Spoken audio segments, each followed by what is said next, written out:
Good morning. Good morning. It's coffee time with God. Amen. Yan.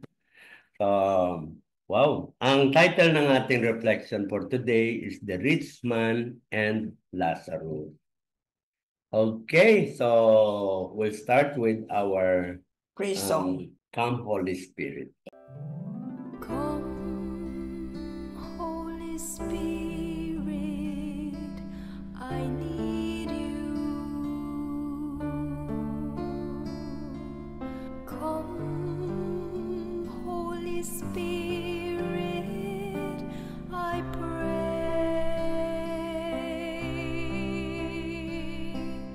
Come with your strength and your power. Come in your own special way. Come like a spring in the desert. Come to the weary of soul. Oh, let your sweet healing power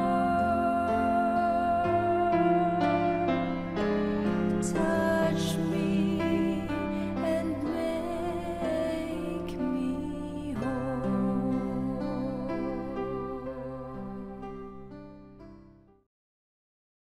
A reading from the Holy Gospel according to Luke. Jesus said to the Pharisees, "There was a rich man who dressed in purple garments and fine linen, and dined sumptuously each day. And lying at his door was a poor man named Lazarus, covered with sores, who would gladly have eaten his fill of the scraps that fell from the rich man's table. Dogs even used to come and lick his sores. When the poor man died, he was carried away by angels to the bosom of Abraham. The rich man also died and was buried, and from the netherworld, where he was in torment, he raised his eyes and saw Abraham far off and Lazarus at his side. And he cried out, 'Father Abraham, have pity on me. Send Lazarus to dip the tip of his finger in water and cool my tongue, for I am suffering torment in these flames.' Abraham replied, 'My child, remember that you received what was good during your lifetime, while Lazarus likewise received what was bad. But now he is comforted here, whereas you are tormented. Moreover, between us and you a great chasm is established to prevent anyone from crossing who might wish to go from our side to yours, or from your side to ours.' He said, 'Then I beg you, Father, send him to my father's house, for I have 5 brothers, so that he may warn them, lest they too come to this place of torment.' But Abraham replied, 'They have Moses and the prophets. Let them listen to them.' He said, 'Oh no, Father Abraham, but if someone from the dead goes to them, they will repent.' Then Abraham said, 'If they will not listen to Moses and the prophets, neither will they be persuaded if someone should rise from the dead.'" The Gospel of the Lord. The Lord Jesus Christ. Okay, ako sa akin, ako na una. Sige. Ang talagang nagustuhan ko na na mga words dito, no? Kasi na-describe yung words na rich man at saka poor man. Mhm. Unang-una, rich man. Dito sa mundong ito kasi, yan yung ating unang iniisip maging mayaman. Eh yung poor man, yan yung ayaw na ayaw natin kasi poor ka, di ba? Ay, poor ka lang. O, di ba? Wow, rich ka. O, di ba? Yung mga ganon.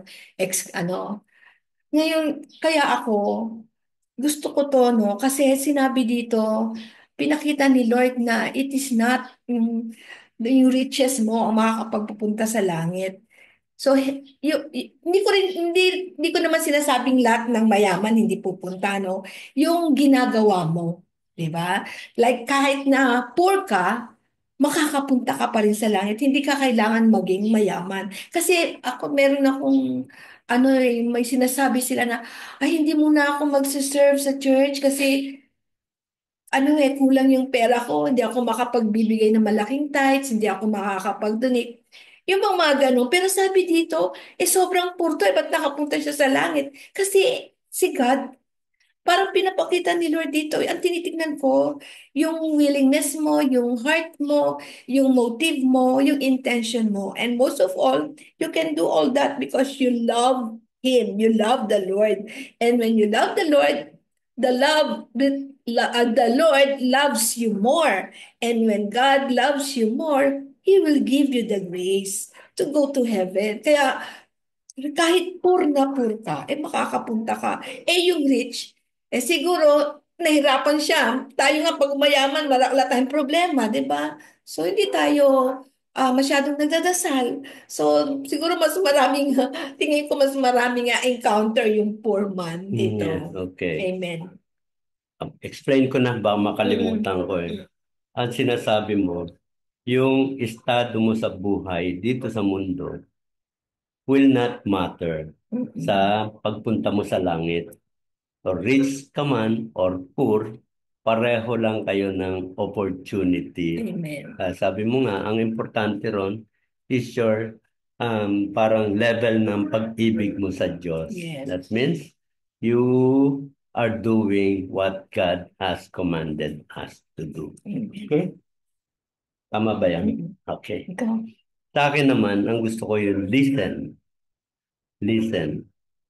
Kasi yung dito, ang pinopoint out dito, nung ma-realize nung si Lazarus, dahil sa hirap na dinaranas niya ron sa napuntahan niya, yung destination niya, eh, nakikiusap siya, nagbabargain siya, no, na sana sabihan yung kanyang mga kapatid para hindi rin nila ma Man, ma-encounter. experience yung suffering na kanyang dinadanas ngayon. So, sabi pa niya, sana masabihan niyo sila para sila ay mabigyan ng warning at hindi nila gawin yung listen. Sabi sa kanya, yung um, hindi kayo nakikinig, walang mga dahilan na pwedeng ibigay sa kanila, mabuhay man ang patay, hindi pa rin nila pakikinggan. So, dapat sana, yung mga propeta, tayo siguro sa part natin ngayon, yung mga Bible na yan, dapat pinapakinggan yan. And when they say pinapakinggan, that means you are also living it out. Isinasabuhay. Di ba? So yung listening dito refers to doing it in your life. Yun yung Okay. So, okay na? Hindi, paliwanag. Oo nga, Yun na. ayun nga.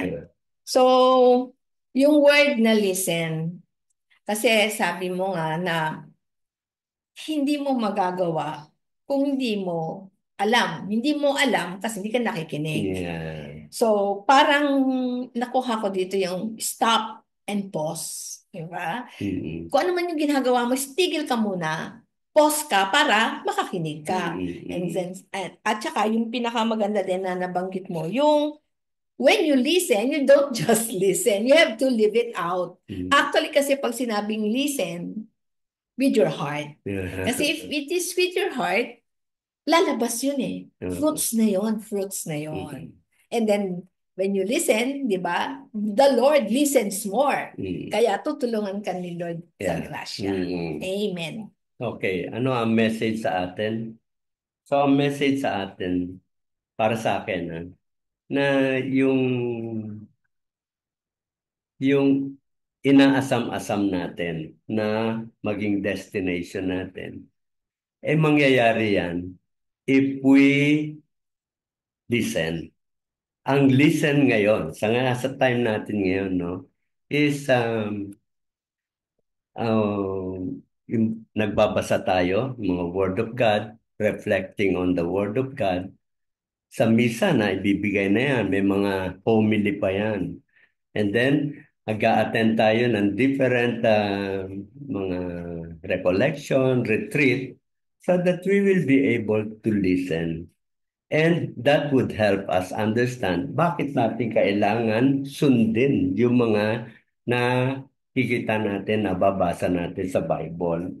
So that means it is basing our plans, our thoughts, our actions sa Word of God. And that would help us. So yun ang ano ko, parang talagang we need to base everything on the Word of God. Yan. Ako naman, tama yung sinabi ni Juno, yun na rin yung sa akin, pero lalagyan ko lang ng ending. Mm. Acronym ng listen. Wow, Sabi dito, sige nga. Lord, Elion, I surrender totally, enlightened now. Wow. Oo nga, no? Wow. Talagang buong tiwala kay God. So when you listen and act it out, huwag ka na magduda or do not be Mm-mm. selective. It has to be totally and whole. No, tsaka na-enlighten ka na eh, 'di ba? Nag-listen ka. So, sige Lord, I surrender totally kasi na-enlightened na ako ngayon. Now, Yeah. awesome. Alam mo, gusto ko lang Thank you, Lord. sa Amen. experience ko, no? Kasi dati, medyo nag-iisip pa ako, no? Parang eto, maintindihan naman ni Lord na hindi ko magawa ito. Or meron akong hindi pinapakinggan. Yung parang, mukhang mahirap naman gawin yan. Saka na lang, Lord.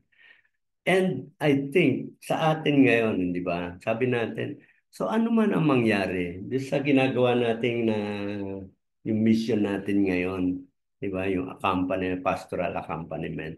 Ano man ang mangyari, sunod tayo dito kay God. And then meron Yeah. tayong parang ating superior, yung ating parish priest. Di ba nag-decide din tayo, ano man ang sabihin nila, sunod pa rin tayo. We Yes. may not we may not like it or hindi pa tayo nag-agree, but we just have to trust na yung ibinigay na superior sa atin ni God, kanyang inappoint yun eh. So we need to Mm-mm. follow completely Yeah, without, hindi selective correct. lahat. Ako naman, ako sa umpisa pa lang, kunyari, parish priest, no? Hindi ko pa alam kung paano siya magpalakad o kaya ano. Parang nilagay ko na agad siya na, Lord, binigay mo sa amin kahit ano. I surrender kung ano man. So ako, kahit anong sabihin, parang masaya ako kasi ano, no? Parang talagang, ganun din no sa leaders natin, ganun kung sino man yung in-appoint or something. Pag kay God, hindi ka nagtitiwala actually sa tao, kay God eh. Hmm. No? Kay God ka na nagtitiwala Nagamit na niya. Lord, gagamitin mo itong tao to. So kung ano man yung sabihin, pero lang kung sabihin mag-murder ka, yun yung obvious naman na kasalanan, ano? Pero yung mga ideas lang, mga pamamaraan, si God lagi ang sinusunod mo, 'di ba? Kaya talagang talagang ang saya. Oo. Ang saya ng feeling. Na kahit kunyari, ang sabi mo white, ang sabi niya black.